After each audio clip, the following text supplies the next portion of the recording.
Welcome to another episode of Engagement Now. My name is Dr. Knox Phillips, and I'm an associate superintendent here at DeKalb County Schools. And today's episode is going to focus on the village and how the village, we use our village and the members of our village to help raise our children. We'll talk more about that. But with me today, I have Miss Shirley Smith Jackson, who is a bookkeeper here at DeKalb County Schools at Elizabeth Andrews High School. I also have with us Mr. Rashid Rashad, who is a parent of students who are enrolled in our school district and also a local business owner. I have Miss Morgan Jackson, who is a former student and a proud graduate of DeKalb County Schools, graduating from Elizabeth Andrews High School, and is a second-year college student at Georgia Piedmont Technical College. And we also have Ms. Marcia Coward, who is our manager of parent and family engagement here at DeKalb County Schools. So when we talk about this village, it takes so many people to invest in our children. We have talked in great detail in our school district about the fact that it just takes everyone putting their hands together to help rise our children, raise them up to where they need to be. So I want to start with you, Morgan. I want to speak about your experiences in DeKalb County Schools and who's been there for you? What's the village look like for you in your experience? For me, I went to Elizabeth Andrews my 10th grade year. I started off at Towers High School, so being a transfer student was kind of difficult, but I had an advantage. My mom works there at the high school. Okay. So I kind of knew some of the teachers, some were new and everything, but they're having that bond with the principal, with the teachers, just the staff in there helping you through it, because I know I had a lot of difficulties. So just having that bond with them, communicating them, and going to tutorials, and just knowing when you need somebody to talk to, that somebody is there other than your parents or anybody in your community. So, how important do you feel it is to have that type of support?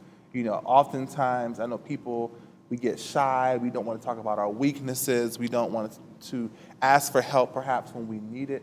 For you, what made you feel comfortable expressing a need for help and allowed you to open your heart up to others to really help you? Just having a communication and having that bond with them first, just having a general conversation, see where they're coming from, probably knowing their background. You might have things in common, and then you feel that like, okay, maybe I can open up, maybe I can tell you what I need help with, what is my problem, and they actually can help you. They have the resources for you. You just have to have that in your spirit, like, I got this, I could talk to you, I feel comfortable. I like that. So Ms. Smith Jackson, you were Morgan's mentor, yes. Correct? Can you talk to me about your experiences and what really made you go the extra mile to really want to help mentor her? I mean, she's obviously doing well, she's in college, she's on the right track. Tell us about that experience and why it was important for you to invest in her that way. Well, first of all, it's a passion for me to mentor kids, as well as I have a servant's heart. I love serving people, and kids as one of the areas that I tend to lean toward more. Being at Elizabeth Andrews, that's a non-traditional high school, okay. And we have kids from all walks of life, of course, and just to be able to have a conversation with them to find out where they are, where they've been, just made it easy. And Morgan was one of those students. There were times that, like you said earlier, she couldn't talk to her mom about things, and she just took to me. And with that, I had an open ear, open spirit, an open heart, listening to her and not being judgmental. I tell the kids all the time, I am in no judgment zone, first and foremost, and I'm always there to listen. And the advice that I give you would not be anything contradictory to what your parents are saying. However, I want you to be able to feel comfortable enough that you can come and talk to me and know that it stays in my office. Okay. And so do you all keep in contact now? I'm just curious. Yes. Even as a college student, you're still getting absolutely. that support. Yes. And that's so important. When it comes to the parent and family engagement work in the school district, I'm looking at Ms. Coward because as I understand, there are these types of mentoring programs, and I know that we train, if I understand correctly, we train parents to also take on that role of not just mentoring their own children, right, but also children across the school district and across our community who might need that type of support. Can you tell our viewers about those types of services, perhaps, and what they can do to get involved if they want to? Well, it's a genuine feed-in for mentors in DeKalb. There is a formal program that goes through our counselors and social workers through our Student Support Services Division. But there's a lot of just organic relationships that are being formed because there's such a great need for our children to be heard. One of the biggest complaints that I hear from students all the time is that my parents don't listen to me. My parents don't want to have any, you hear what I have to say. And as a parent, I know what that feels like. So one, I will always keep the parent piece right there because I know even for my own children, they will say, well, she doesn't want to listen to me. I know what that feels like. But I also hear the parents who say, oh, I don't know what I'm going to do with this child, right? And so we have to bridge that gap when we have those conversations to let the students understand that your parents are your parents, right?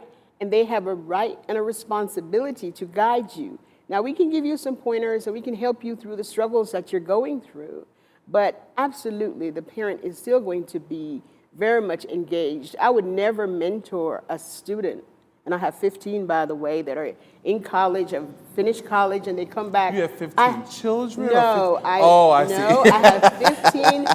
Well, I call them my children, That's right. but They students like your that I've children. mentored. And they come back to town, and they knock on my door before they go home. I'm like, have you gone to your mama's house yet? Why are you? But it's because you've given them that attention that they so need. And it's not because they're bad children. It's because they want that listening ear that as parents, we don't have to give, right? We lay down the law, we set the expectations, and the expectation is that you follow those rules. And so just having that listening ear, I've always engaged parents into the relationships of mentoring. For me, not, betraying the trust of the mentee, but absolutely sharing, you may want to talk about this with her or him. You may want to do some things different so that you can really understand where your child is, because what you don't want is to lose that opportunity to really watch them grow and understand when you put them out in the real world that they can survive that process. So I think throughout the district, we're really doing a good job. We can do better in terms of, helping our youth make those connections with mentoring. And through our volunteering program, we're also seeing a lot of folks coming in and saying, I'd love to be a mentor. So that in itself is growing. And it's great that we have people in the community who just want to do that work. Now, as I understand, Mr. Rashad, you were trained in a type of program that helps develop our parents as mentors or as teachers of other folks in helping our students, right? So talk about your experiences. What program were you enrolled in? How did it help you? And what have you done with the training that you received? So yes, it was the parent engagements for teens. It was a wonderful program. I enjoyed it. I have 10 kids. Okay. And I have 8 You have grandkids. 10 kids that are your kids. My kids. And 8 grandchildren. That's awesome. So Wow. I've basically have always felt that the relationship between the school and home is imperative between the parents. Also, the relationship between myself and my wife is the most important relationship. And so building that relationship from the beginning with my wife, myself, our family, and then building that relationship also with the school. So I'm also an author, I have to say that. So in reference to the, as far as the family is concerned, and program that I was involved in, it really just helped because I saw the need of continual education when it comes down to parenting. My father passed when I was 8 years old. He was actually murdered in our home. And so what I understood is that how important family was. And the fact that I had to learn, so I had to study books and I had to read about being a parent. Because if you don't have the example, where are you going to get it from? So again, I've always felt the need to learn. I learned from the cradle to the grave. So I consider myself a student. So when the program came available, it was just a wonderful opportunity. And I think Mrs. Tanya Winters-Buford done an excellent job in reference to the program that was put on. So kudos to DeKalb County for having those programs because they are very essential. Yes, that's our Active Parenting for Teens program. It's a part of the series of workshops that LaTanya does, and we're very proud of it. It really has been a great program for us. And what exactly did the program provide? So what were you able to learn? How are you able to use what you learned in that program? Absolutely. So in chapter 1, it really talked about the power of choice. And really, that really sunk home for me because when we give our children the power of choice, we empower them. And so there are many different subject matters that were in there, but what it does is also just give you more skills to hone to deal with the children, your own particular children, but also students at the school, because I have put on financial literacy programs at the elementary schools myself as a business owner. And I've been doing that maybe for about 5 years now. So it's continuous learning and growing and giving back. That's important.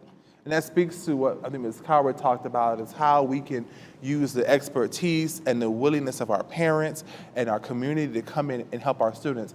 I'm curious, Morgan, and maybe you can draw on your own experiences or now, maybe experiences of your friends. What do you think our children, our students, need the most help with?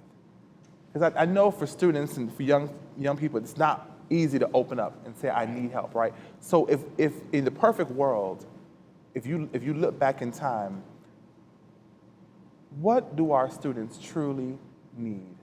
And how can we, as parents, as community, come together to really help our young people succeed? Knowing that you guys are here for us, we kind of feel left out. Like, you really don't care how we feel or our point of view. Everything is your way or it's the wrong way. So knowing that you really are listening to us and you could kind of sort of see where we're coming from, because we're right sometimes, but of course we know we need the guidance and everything to show us the correct way or the path we need to go down, but just showing that you really care and that you're really listening, that we have a listening ear. So that's really what we really need. What a great conversation. Unfortunately, we're out of time, but we are going to hear now from parents who have, in our community, in our school district, who've served as well as mentors, who really have been part of this village in helping our students succeed. Today, it really, truly does take a village to educate a child. At Vanderland, we are so fortunate that we have our teachers, our administration, our parent-teacher organization. We all work together to ensure that our kids have the best educational, learning, and nurturing environment possible.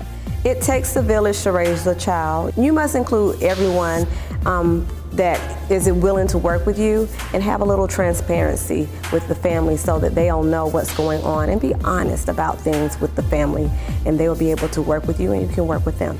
Here at Sagamore Hills, everybody chips in to help raise the children up.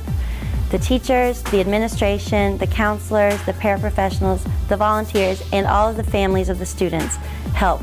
They're the village that we rely on. So this concludes this episode of Engagement Now. I want to thank our guests for being on our segment, on our show today. I can't speak enough about how important it is to really embrace the village.